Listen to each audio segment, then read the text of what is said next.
I was so excited to get my shipment from Last Bottle Wines in the mail the other day, full of incredible red wines, all from Napa Valley. I love wine tasting, so having this to my door couldn't be happier. Also, couldn't be more excited that today's episode is brought to you by Last Bottle Wines. If you don't know already, they're a Napa-based online wine shop with a twist. They offer just one handpicked wine per day until it sells out, and they're always at incredible prices. We're talking 30 to 70% off retail. And the best part is that there's no subscriptions, no fees, and no minimum purchase. And I could not be more excited to bring this offer right now because they're having a marathon sale, which is coming up March 28th and 29th. Even better, we're offering Dateable listeners 10% off your first order with code DATEABLE. So if you are a wine lover like me, this is a great time to join. And did I mention that shipping is 100% free? So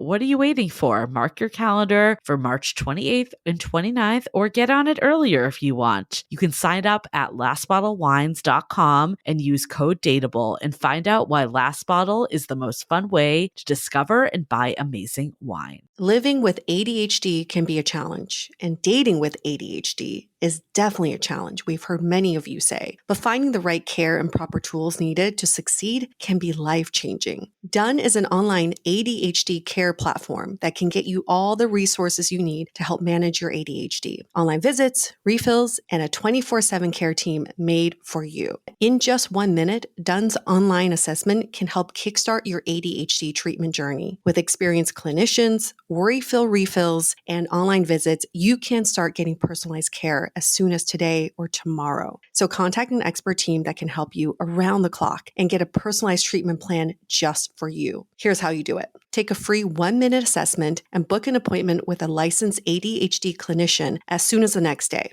Get continuous care, one-click refills, insurance coverage, and 24/7 care team support with Done for just $79 a month, and pharmacy copays as low as $0. Visit get.donefirst.com/podcast to learn more. That's get.donefirst.com/podcast to learn more. Done. Turn ADHD into your strength. The Dateable podcast features real stories from real people of how they make modern dating work or not. Each episode will not only offer you a new perspective on dating, but will also change the way you date. I'm your host, Yue, former dating coach turned dating sociologist. You'll also hear commentary from my producer, Julie Krafchick, and other surprise co-hosts. Hey everyone, welcome to another episode of Dateable, a show all about modern dating. On this episode, we want to talk about mindful dating. What does that sound like? And what does it look like? It seems like it's a buzzword for a while. Mindfulness, mindful eating, mindful life, mindful dating.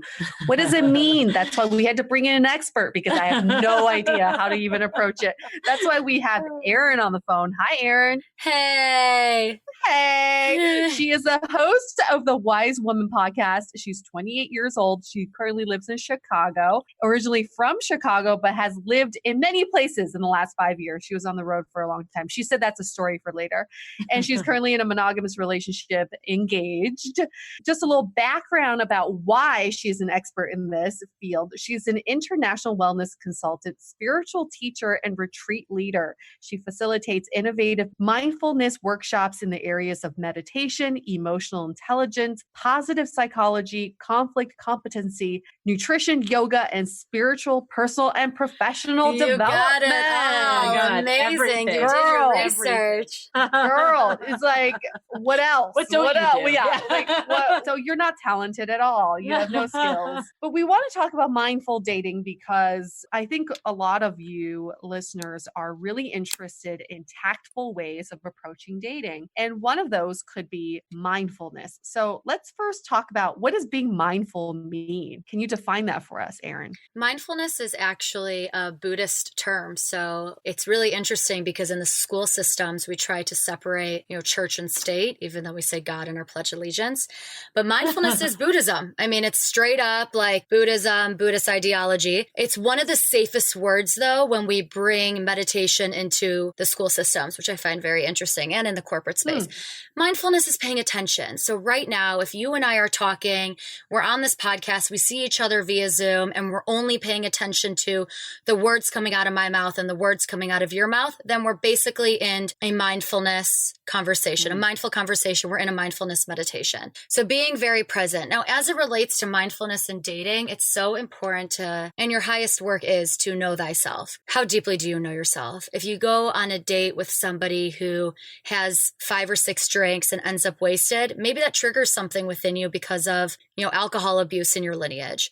So knowing who you are, what ticks you off, and what you're truly looking for. And underneath all of that, what is your self-worth? How do you take care of yourself? How do you love yourself? So what are some ways that people can bring mindfulness to their dating lives? So this is what I say to all of my clients. And I would say, unfortunately, mostly women, most of my female one-on-one clients. You will notice when you are uncomfortable or when you are nervous, consciously or unconsciously, you suck in your stomach. Now this has many different lineages. American, North American beauty standards, you need to have a smaller flat stomach, but it's also this idea of playing small. It has a lot to do with the first chakra, the chakras in the Eastern spirituality, meditation, mindfulness world. So everyone, I say, when you're on a first date, unclench your stomach, let yourself have a big Buddha belly. It changes how you breathe. So my background is clinical psychology and spiritual practice. When you suck in your stomach, you are literally, you're basically telling your body that you can't breathe. It's not safe to breathe. You're only using about 60% of your lung capacity. What does this do? Activates the amygdala, the center of the brain, the flight, fright, or freeze. You're living in a state of panic. You do not want to be in a state of panic on a first date. Unclench your stomach, breathe into the depths of your lower belly, say something kind to yourself. This is mindfulness and this is mindful dating. That's so interesting. I was thinking keep your phone away, stuff like that. This is a whole other level. I'm going to totally pay attention. And Erin, I would say men do the same. Yeah. I know a lot of guys who are always trying to suck in their stomach, and then it ends up restricting your airways, and you don't breathe as healthily as you're supposed to. So it has a lot of health consequences. That's what I'm trying to say. So if you find yourself doing this, how do you get out of it? Is it take a few deep breaths, or what is kind of that pattern? Yeah, I mean, it's different for each person. Everybody has their own relationship to dating and how they choose to show up in a relationship. First impressions are incredibly important, whether it's a job interview or a first date. And of course, take a couple deep breaths, realign. I always encourage, clinical psychology and spiritual practice, they overlap a lot. So we would say in the spiritual world, we would say mantra, have a mantra or a statement we would say to yourself. Mm-hmm. In positive psychology, would say have I am statements, have positive affirmations. So I am calm, I am centered, I am worthy of love, I am going to find my soulmate, I am open to receiving my highest soulmate. And any words that feel really spiritually connected and high vibe for you. Reground, breathe deeply. I really like this one. There's actually one practice. It's called Peace Begins With Me. It's in the lineage of Kundalini Yoga. It was brought to the world by Yogi Bhajan. And it's thumb and index finger, thumb and middle finger, thumb and ring finger, thumb and pinky. And it goes, peace begins with me. Peace begins with me. So peace, thumb and index finger begins. Let's all do it together. Let's all do it together. You lead us through this. Yay. So it's inhale deeply through your nose. Exhale, peace begins with me. Ooh, I like that. That is such a great way to enter a date, because I feel like so many times we go to dates, we're nervous, we're not sure if that nervous energy is coming from yourself. Is it because you're apprehensive about the date? Or are you thinking about your old past dating patterns? I think if you go to something like this, you stop all those thoughts and then just go in the present. It's a reset button. But how does this make you more mindful? You are more mindful because you come back into the present moment. You're not having your limited belief systems of who am I? Am I sweaty? Do I smell? Do I have food in my teeth? Why did I say that? Your whole purpose of showing up for this first date and coming back to, why you started, why you went on that app, why you allowed your mom to set you up, why you're even there in the first place. And you're there because you're open to finding love. You're open to moving through life in a perhaps monogamous relationship. So coming back to the why you started. And Erin, you're now engaged in a monogamous relationship, were you always a mindful dater? Yeah. Oh my God. This is so much of my background. It's so interesting. I was just talking about this with my girlfriends. I mean, I was 22. I was in the marketing scene in Chicago, and I was dating a 39-year-old, like Chicago famous, like personality. I mean, short skirt, high heels, went to happy hours in the restaurant industry. So you get like all the good deals. And I remember coming home and being like, Erin, what the fuck are you doing? Like, who are you? This wasn't the plan. Like, this isn't even like your highest expression. I was always a spiritual person, but I think sometimes you conform and you quiet that over time. And a lot of my story is I moved to Israel, dated aggressively out there, moved to India, dated a sweet, sweet man, came back home to the States. Oh my God, my San Francisco stories. San Francisco, LA, San Diego. Episode. Yeah, I was traveling so much. So I took a lover in every city. And now I'm back in Chicago. I'm engaged to truly the person I believe is my highest soulmate. I'm so immensely grateful. I pray everyone gets to experience this kind of love and this type of devotion and this groundedness in a relationship. I'm telling you, I put in the work. I did all the devotions. So how did you get there? Like, I guess, like, how did you go from, like you said, lover in every city to fiance, love of your life? I always knew what I wanted. And I think this is so important for people. You don't have to, there's this idea of settling. And I see this with most of my one-on-one clients. I have a lot of one-on-one clients I work with for spiritual counseling, business coaching, talk therapy. And this idea that I always knew he was out there. I always knew that I was open to receiving this love. I always knew that I wanted to get married and have many children. And I had really ridiculous criteria. I wanted somebody who would be nomadic with me. I wanted somebody who could speak to me in English and Hebrew and Spanish. I wanted somebody who was hairy and big and brilliant. And we spoke about this on my podcast together. I went into ceremony. So I believe that we have this What does power. that mean? So ceremony is, and I encourage this for all people, make any moment sacred. So whether it's your morning cup of coffee, sit down, like say something kind to yourself as you're drinking this cup of coffee, inhale deeply the steam from the hot coffee or your tea. You have the opportunity to make your life more sacred. And in this space of ritual, in this space of sacredness, you can manifest or you can attract or you can kind of create what you most desire. Now, keep in mind, I have incredibly clinical psych, business background, but why not try both? Why not try the Eastern side of practice and the Western side of practice? So for me, I encourage all my clients, and I was saying this to you earlier, I have clients come over and we go into ceremony together, which is building sacredness. So playing instruments, lighting candles, having incense, putting on all the oils, anything that makes you feel very feminine and sexy and intuitive, and sitting in the feeling as if you already have it. Now, when you're manifesting your highest soulmate, to sit in the feeling as if you already have it, it's not like he or she has blue eyes. It's being with this person feels like a snow day. Being with this person is like a warm chocolate chip cookie or a rainbow or walking in the rain in bare feet.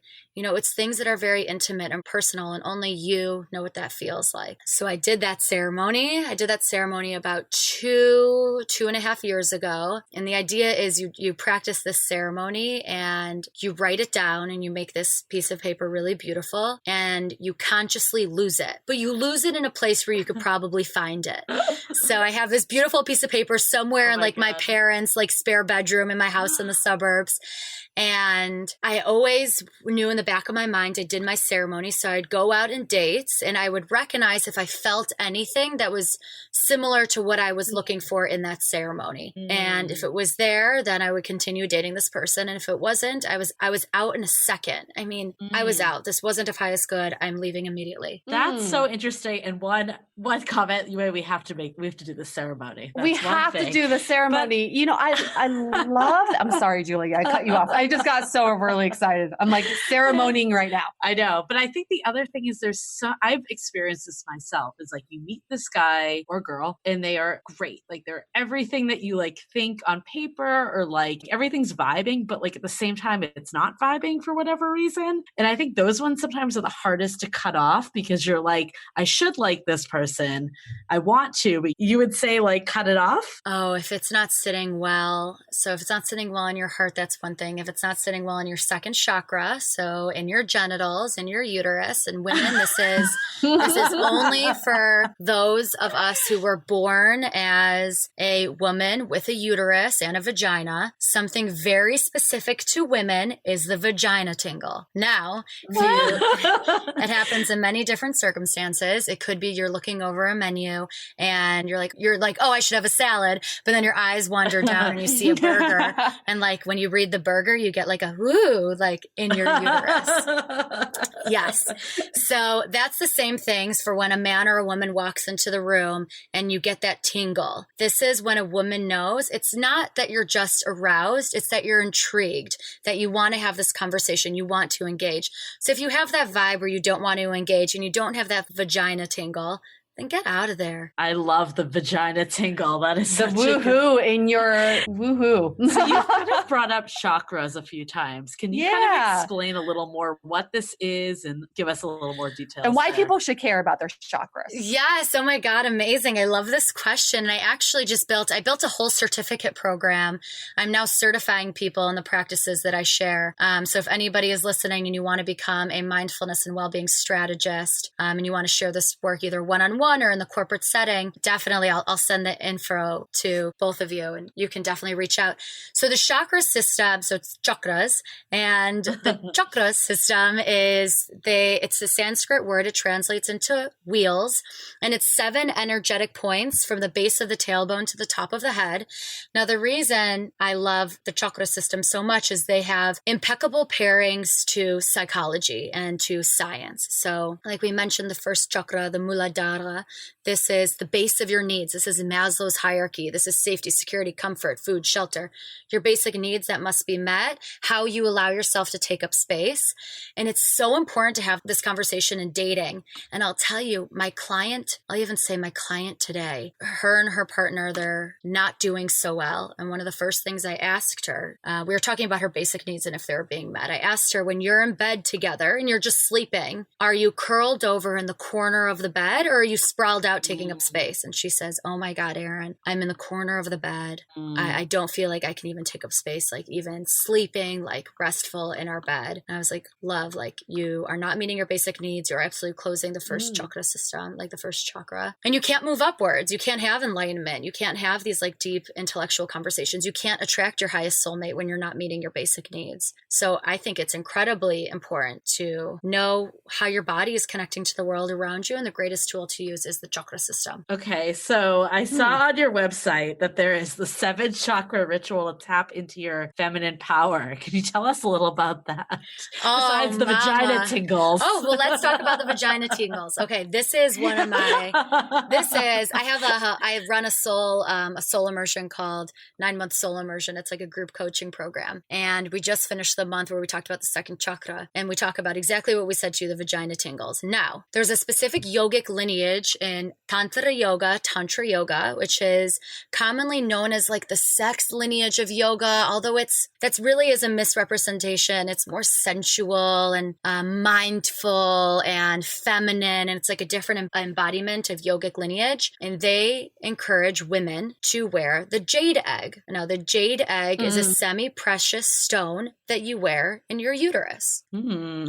And when you wear this stone in your uterus, you are that much more aware of the vagina tingle or of when you're naturally clenching, which shows that, it shows that you're invested or you're curious or you're intrigued or you're inspired. So for women who are overcoming sexual trauma, creatives, anyone who's a creative, anyone who's an artist or a musician, and you have a uterus, I urge you to try the egg. See how it sits with you and what comes up. It's really good for people who have a hard time making decisions, like even small decisions. Yeah. That's a really good idea. If you're like on the edge with someone you've been dating and you're like, just put that egg in and just see what you feel. Yeah, because it's that mind-body connection, and sometimes it's a little harder for us as women because we don't have an external extremity. But for men, you know, it's much easier for them to visualize. For us, sometimes we really have to sit down and think, am I feeling the tingle? Right. I love this vagina tingle.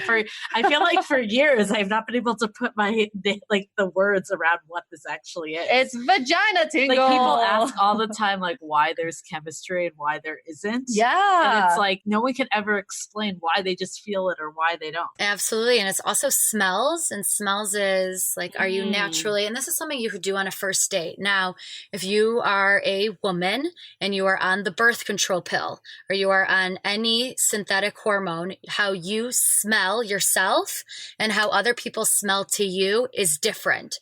So I've even had clients who have been on a synthetic hormone, the birth control pill, for 15 years. I mean, you know, us, like our generation, we went on it 14, 15, like immediately. You've been on the pill for 15 years, you get off of it, and you're with your partner and you're like, oh, you smell disgusting. Like, I can't even stand to be around you. Your natural attraction, like your natural pheromones, your body tells you who you're supposed to reproduce with, who you're like attracted to. So pay attention to how you smell and if you are naturally attracted to the smells of your partner. That is super interesting. Because I actually heard this recently too. I was talking to another potential guest that we might have on the show about just like what makes someone attractive. And a lot of times you think like physical and you think of like what media tells you and like all of that. But so much of it is smell and like how you're actually reacting to people. And I've never really been able to like understand why that is the case. But it comes down to mindfulness, I guess. Don't quote me on this, but I remember watching a documentary about smells and pheromones and how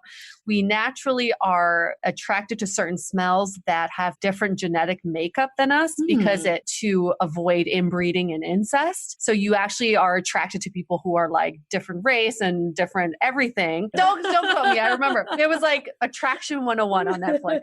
All right. So I think something that's interesting to talk about is how do we carry this mindfulness into a relationship? Yeah. We've talked about dating, but you're in a committed relationship. How long have you been with your fiance? We've been together for 1.5 years. And how do you take that mindfulness into your daily lives? And there's so many different practices. There's, you know, a rabbi who says that you need to stare at your partner for 6 seconds every single day. And there's another, and try it if it's interesting to you. And there's another philosopher, you know, to release oxytocin, you need to cuddle for 20 minutes every single day. And and I think it's self-awareness. So I even speak about this a lot in corporations. If you have a fight with your partner first thing in the morning and you come into the office and you're in an incredibly bad mood and you're rude to all your coworkers and employees, that's not mindful. Like, you're not practicing mindfulness at all. So same is true in your relationship.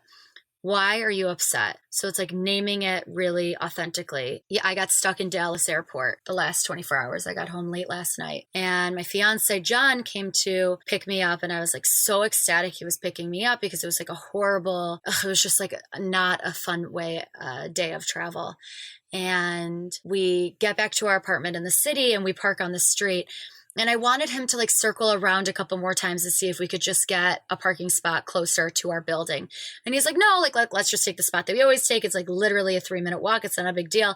And I just got so upset because I was so exhausted. And to be able to say, I'm absolutely exhausted, like I'm not mad at you at all, like I'm like in dis-peace with this situation, and be able to shift.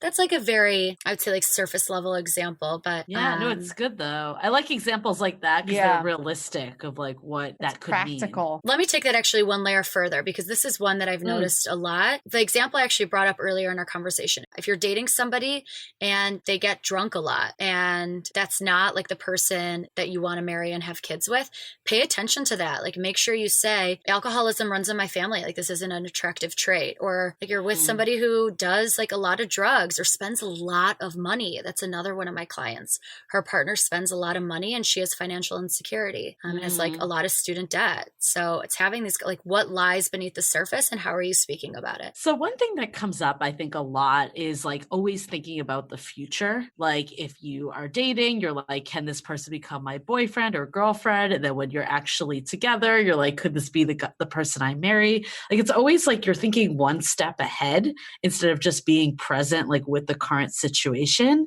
What are your thoughts, and like what advice could you give to people to kind of be mindful of being in the present, but also like being realistic about their situations too? Time to take a quick break so I can tell you about the great news for all you San Francisco listeners. You now have more time to sign up for the pub crawl. The event has been moved back to Thursday, May 23rd. Come meet the Dateable team, favorite past guests, and other listeners. We're partnering with 941 Social Club, where you'll get 10 drinks at 10 Polk Street bars for only $15 by using the code DATEABLE. Don't forget, the code is DATEABLE for this exclusive discounted price, and also so we can tell you a meeting spot for the Dateable family. We'll have the event posted on our Facebook page and Instagram, or go to dateablepodcast.com/Polk Street Pub Crawl to get your tickets today. Now, back to the show. What advice could you give to people to kind of be mindful of being in the present, but also like being realistic about their situations too? I believe you always know. I don't think it happens on the first date or the second, or right now in our generation, I don't think it happens on the third. But once you get to that 1 month, 6 week, 2 month pace of dating, you always know, like, even if you're lying to yourself, you know in your heart, if you know in your vagina, like, you know in your, like in your soul, if this person is who you want to procreate with, who you want to travel the world with, who's going to support you on the bad days. It's so fun to be with somebody who's easygoing and they love to, take you out to dinner and parties and drinks and have fun. But are they going to be with you when shit goes wrong? Are they going to be with you when you lose your job or a loved one passes away? That's the questions you need to ask. Got it. So it's less about worrying about it, but just like trusting your own instincts and listening to how you kind of feel in the core, because you're saying that you basically know. You absolutely know, even if you're lying to yourself. And maybe, so for some women and for some men, this means you need to sober up. So if you really do want to have this like deep intuition, lay off the booze for 10 days, lay off like sugar or anything that you feel you're incredibly addicted to. So I'm also a functional medicine nutritionist, and it's very hard to become intuitive and have like deep knowing when you eat shit all day and you sit on the couch. So get to yoga, sweat it out. That's so true though. I feel like any situation that has turned a certain way, I like subconsciously did know in my gut. It was like you would tell yourself or try to like justify it in so many ways, but you kind of know. I don't know. This is totally just off topic in a way, but this is what's interesting about just psychology of humans. The reason why Jeopardy, the show, has been on for so long, not because people like the show, they think it's entertaining, but the show makes people feel like they're right. So what it does is when the answer is revealed, a lot of people who are watching will say, I knew that was the answer. I knew that was it. It was on the tip of my tongue. I was going to come out.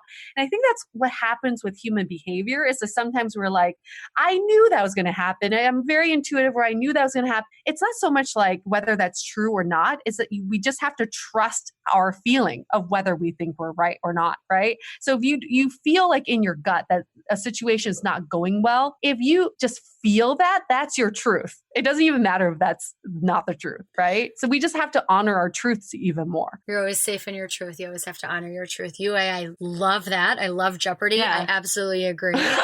So I'll link that to Rosy Retrospection. Rosy Retrospection happens a lot. I'm actually writing about this a good amount right now as there's new research on it. So Rosy Retrospection is when you look back at something that occurred in the past that was actually really negative, but because it occurred in the past, you think of it as super positive. This happens a lot with our ex-romantic partners. Yes. So you look back and you think, oh, like she wasn't so bad. She wasn't manipulative. He wasn't a cheater, an alcoholic, or an asshole. You look back and you think actually really positive things. Sometimes it's actually the opposite. You think they're the worst.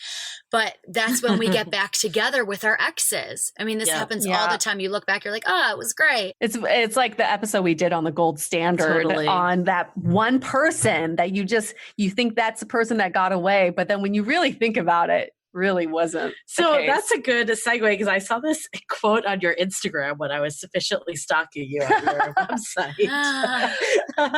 So it was, I love this quote. It was, I have a plan. Do you trust me? The universe. At least I've thought this before. Like if something ends, like the universe was telling me something and it was actually pointing me towards the future person that should be for me. What are your thoughts about the universe and higher powers when it comes to love? It is so important to, I'll say this, and for everyone who's listening, you can take it in the way that most serves you. pray. It is so important to ask for what you most desire. It is so important to connect to something bigger than yourself. I don't care if it's Allah or Hashem or Buddha or Jesus Christ. I don't care if it's Mother Nature, your lineage, your grandmother, your great-great-grandmother who's deceased, or your higher version of self, like the better version of you, your divine feminine or divine masculine. You must look to this energy for support. You must look to this energy for advice. Profound research on prayer and leaning into the universe and energy all around you. It's the research behind Alcoholics Anonymous, Overeaters Anonymous. It's the research behind, there's a great book by my professor, Dr. Lisa Miller. She wrote the book, The Spiritual Child, how it's so important to have kids believing in karma. You know, what goes around comes around. If you're a good person, good things will happen. Believe in something bigger than you, and you show up in a different way. Now, that's the spiritual side of it. Now, I'll ask you, and this is something that I find to be the most relatable. Because X happened, I did Y.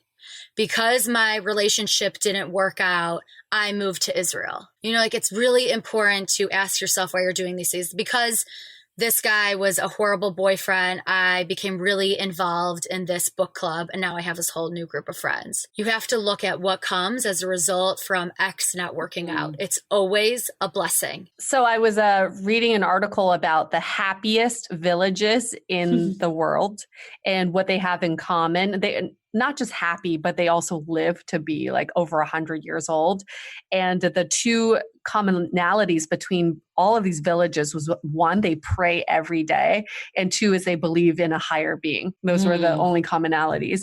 It is interesting. I think like our generation kind of lacks that. A lot of us didn't grow up with, let's say, like religion or spirituality, and we're all just trying to navigate that. But finding that within yourself is probably a personal journey we all should go on. Yeah, although I feel like mindfulness in like that type of outlook is a lot more common this day and age. Like, I think a lot of people, I agree, like don't necessarily identify with as much religion as in the past, but there is like a spiritual side that I think does persist. Yeah. But again, everyone's different. Some people might be very religious and not spiritual, and vice versa. And that's a good question for Erin, actually, because what if you are spiritual and you're working on mindfulness and you're with a partner who's very early in their journey or haven't even thought about it? How do you get them on board? What I've noticed is that spiritual people, it's oftentimes hard to be with somebody who isn't or who's not open to it. But there's different ways to connect. For example, I was in a relationship with somebody and we both really cared a lot about eating well and exercise. And that was religion to us at the time. And we were in college. And to be with somebody who cared so much about what I cared about, which was nutrition and movement, that was very grounding and healing and served our relationship for the time that it served our relationship. I think it's incredibly important to be with somebody who can keep up with you. And if you're meditating for 20 minutes every morning and you're doing yoga in the evening and you're reading all the self-help books and you're listening to podcasts that are helping you stay engaged, guess what? It's going to be hard for you to date somebody who's asleep, who's not having these conversations, who's going through life without questioning a lot of their practices or their day-to-day. I'm Jewish, and a lot of my background, when I moved to Israel, I studied Judaism, but I also studied Islam. And when I moved to India, I was living in a Muslim community and I was studying Hinduism and Buddhism. And, you know, we live in America. So like by default, you know a lot about Christianity. So I think it's important. Know about other religions. Don't live under a rock. Ask the questions, participate in the holidays, have friends who look different than you, who speak different languages, and even yourself, speak another language. Engage with somebody verbally and connect with them and their lineage in their language. Awesome. Great point. We're going to go into some takeaways, but before we do that, what is kind of like the first step of starting to date mindfully? Like if you're not in this mindset already. Do a ceremony. Know who you are. Ask for exactly what you want. I mean, I know there's so many other things, like put away your phone, like authentically say what you want on your dating app. I'm looking for a relationship. I'm a spiritual person. I oftentimes suggest for first dates, don't meet over alcohol. Don't meet over a drink. Go, if you live in a nice place, go on a hike. Go to Barnes and Noble if you live in somewhere cold and like look at books together. Go to an art class. Does that still exist? Yeah. I was just talking to somebody who went on that first date. Ebook. Go to like an Amazon pop-up bookstore. Oh, yeah. That There you exists. Go to the library, guys. Libraries Hey, the still library is exist. where it's at. Like, you get a bunch of free stuff there. Anyways. Yeah, but first and foremost, what do you want? Ask yourself, what do you want? Like, who is the person that you're going to move throughout life with? Who do you want to have kids with if you do want to have kids? Who do you want to move to Asia with if you do want to move to Asia? Get really grounded on who this person is. Sit in the feeling of being with them. Call me, reach out. We can do a ceremony virtually, or you can come with me on retreats. I have many coming up. If I'm understanding correctly, a ceremony could be something as simple as sitting with like a cup of tea and like either jotting things down or thinking about them in your mind. It doesn't have to be something super crazy either. Beautiful. Yes. And a great rule of thumb, honor the elements. So there's 5 elements. And whenever I do a full ceremony and it's something like super deep, so I would say like drinking your coffee in the morning, that's more of a ritual, even like everything. I mean, you can make everything a ritual, packing your lunch, getting dressed in the morning, waking up, like welcoming your breath into your body.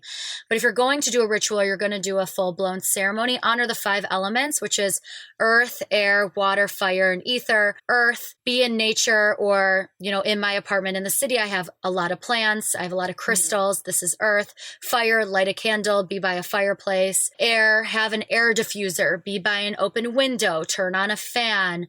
Water, drink a cup of tea, have a bowl of water next to you. Ether, the space in between yourself and the world around you, how you space these elements around and connect to the elements around you. This is what I do whenever I hold space for a ceremony or move into ceremony myself. It's leaning into the energy around you. So one thing I've done like periodically, I probably try to do this at least once a year, is like I'll go to like hot springs are north of San Francisco in Sonoma area. I like to go by myself. I don't like to be with other people. And I usually like bring a journal, kind of reflect on like what's going on in my life, what I'm looking for in a partner, and like where I want to be. And then kind of like soak in the hot springs and let it all kind of resonate. That's great. Would that be a ceremony? Absolutely. Yes. Okay. Okay. That's a really fancy ceremony, but That is a high-end bougie ceremony. bougie ceremony. Kind of Very bougie. shishi. You can also go to like a park or something. Yeah, Go, compared to what you just described. Oh my God. Yeah, I'm going to go to Dolores Park with the Maybe guy not Dolores selling Park. edibles next to me. Okay, you could go while you go to like, I don't know, you could like take a hike, like hike Presidio or go to like no, a beach yeah, thing. I mean, there's different Yeah, don't ways go to do it. Dolores Park or ceremony. I love Dolores Park. Absolutely. Amazing. How can you not? I've had many ceremonies there. I just didn't know it. Well, you and I are doing our ceremony. That's this is going to be my That ceremony with is another person. faux That's going to be our show. ceremony. But I guess what other takeaways do you have from this whole conversation besides we're going to do our ceremonies? I think it's baby steps. For me, just trying to be mindful is being mindful in itself. Like for me to remind myself to be mindful, that's a Yeah. process in itself. And I love what you said about creating these little rituals. I've been doing this like morning tea ritual with myself. In the past, I would just make tea and run out the house with it in my hand. But now I actually drink the tea at my table. I have Mojo, my dog, next to me, and we don't have our phones like he has a phone. I'm We don't texting have- Mojo every day. We don't have my phone nearby. It's just a nice cup of tea, and I am grateful for the tea, and I set my intentions for the day. Now, do I do it every day? No, but this is what I mean by baby steps. I think if anybody who's trying to be more in this practice of mindfulness is just thinking about a little thing you can do every day. You got to repeat it every day to start with, and then you can build from there. Yeah. I think my biggest takeaway is like this trusting your intuition, or maybe it's your vagina tingles, whatever you want to say. But I think like, in your gut or your vagina, one of the two, like if something is meant to be or not. And like, yeah, there's going to be different things that come up. Like you may have a bad day and question things or not. But if more days that you're really feeling this way and kind of trying to justify something, then I think you do know deep down. And it's at least, even if it's not a, yes, I'm going to pivot 100%, at least take inventory of how you're feeling and acknowledge it. And it's like, why do I feel unsettled? Why do I feel uncomfortable about this? And is there something I can learn from it? Or is there a more drastic measure I need to take? I think people should replay back this episode just to listen to Erin's language. I think a lot of the words you used are very inclusive and about acceptance and about letting things come in. Yep. When I think a lot of, my daily language is not combative, but it's like avoiding or shoo away or defending, building a wall, building a barrier. So I think to your point, Julie, if we can accept all of the feelings are coming in and really let them live in our bodies, that's when we can be more mindful of how we feel. And it goes to as simple as, do I want pizza or sushi tonight? You know, Right. like why avoid these feelings when we can say, you know what, sushi gives me the tingles. I'm going to go with The vagina sushi. tingles. Oh yeah, You get sushi it always from- gives me the tingles. That's totally the name of this episode. I'm just Vagina kidding. tingles, spiritual vagina tingles. How about that? I love it. Erin, is there Vagina anything that tingle. you want to add? I know you live and breathe this stuff, but is there any like parting advice or words or takeaways you have? Yeah, I mean, if you're listening to this podcast and you're in the thick of dating and you're feeling fatigued and discouraged and like your highest soulmate isn't out there, I urge you to shift, go into ceremony, call somebody you love who is in a healthy relationship and ask for guidance, ask for inspiration. And when you go on these first dates, wear sexy lingerie or have a pep talk with a friend right before. Put a crystal in your pocket or a note to yourself. You know, notes are so important. Like, dear self, you are showing up for this date because you believe that your highest soulmate is out there. This piece of paper in your pocket is a reminder of your devotion to love, of your devotion to your, unborn children or travels around the world or beautiful orgasms that you're going to have with your highest soulmate. And just being really clear on that. Peace begins with me, connecting to your breath, speaking kindly to yourself, speaking kindly to others. If the date is going terrible, get up and leave. I love it. Get up and leave. You're being So mindful. simple.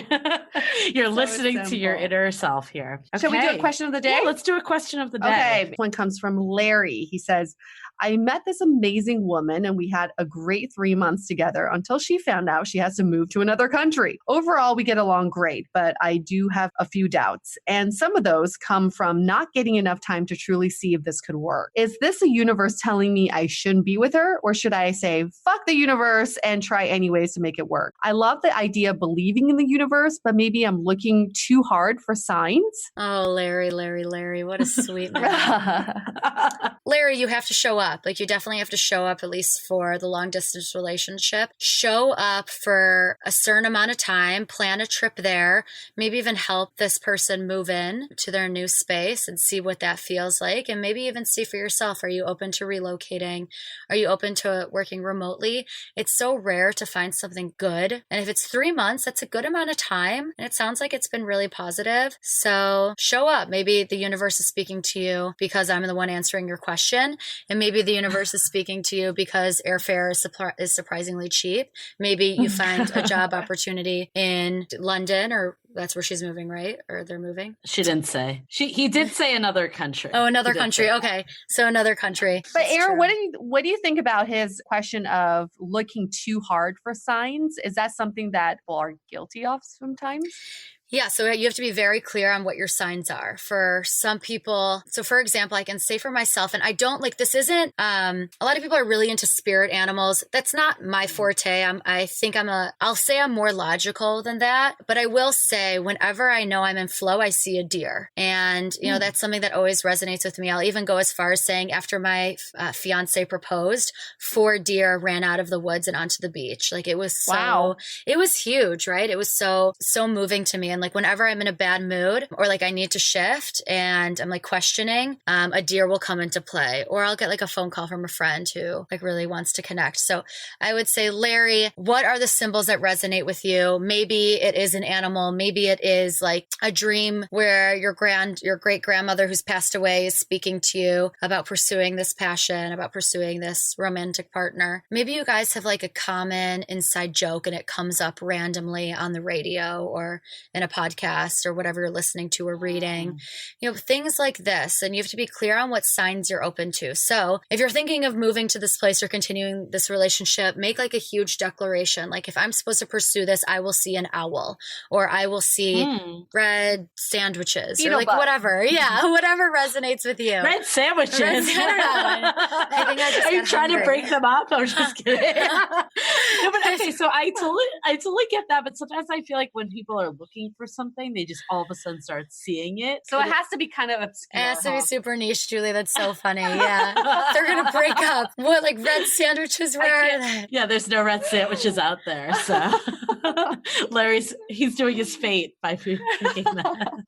No, but I think like, honestly, like I'm in a situation right now that's long distance. We're just kind of taking it as it comes. And I think it's like, I don't know what the next like month is going to look like, 2 months, whatever. It's like, I think just checking in with yourself, like the things that we were talking about earlier, and like, how are you feeling about the current situation? Is this working for you? Is this not working for you? Having those conversations with them, and maybe it's not working for you, but that doesn't mean necessarily that it needs to end, but it's having that conversation, seeing how receptive someone is, and seeing if you can work forward with someone or not. And then again, just listening to your intuition. I guess we're not going to call it the vagina tingles here, but it's the intuition, I guess, in general, and your gut feeling. Yeah, the gut feeling is so important. But even in your message, Larry, you say how, there are signs pointing to things not working out.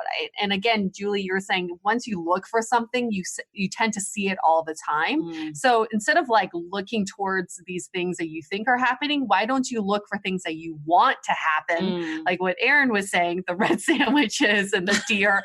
If you want this to work, then you will look for signs for it to work. Those are your intentions, and that's where you should be headed. If you're looking for the opposite, then you've got your answer there already. Cool. Yes. All right. Any last thoughts, comments? Thank you for having me. Thank you for being here. Thank you you for sharing these words. Yeah, thank you for coming on. This has been very insightful and enlightening, and I'm excited to get in touch with my chakras about the ceremony. Chakras. And people can find your podcast, the Wise Woman Podcast, on all the platforms, I'm guessing. Yes, Wise Woman Podcast. Definitely check it out. It's women leaders and spiritual-based conversations and rituals that serve them, plus business tips and coaching. I'll send you my website. You can follow me on social media at Erin R. Doppelt, ERIN-RDOPPELT. All my stuff is really on Instagram. I've retreats in Mexico, India, all throughout the States. I have a training in Nosada, Costa Rica, which I think is in the study UA, what you were mentioning. It's one of the happiest places in the world, Nosada, Costa Rica. So if you're interested in doing this work, definitely reach out and I will send you all of that info. Awesome. And Wonderful. Look for us on Erin's podcast. Yes. And by the time this one airs, we've already been on Erin's podcast. Yep. So look back through her inventory of episodes. We were on one of them. Yay. Woo! We're such wise women. We're such wise, mindful women with vagina tingles.